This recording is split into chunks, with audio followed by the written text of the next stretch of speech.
আরেকটা ঘটনা শুনবি? বল ভাই। রাত্রে ছেলে হেগেছে, বলি এটা পরিষ্কার করো, বলে চেটে নয়।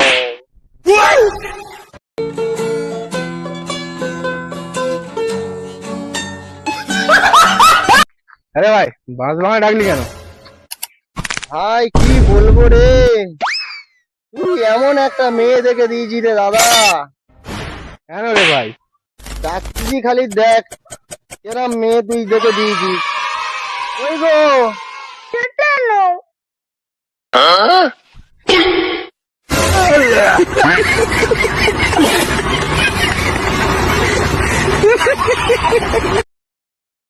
আরেকটা ঘটনা শুনবি? বল ভাই। রাত্রে ছেলে হেগেছে, বলি এটা পরিষ্কার করো, বলে চেটে নয়।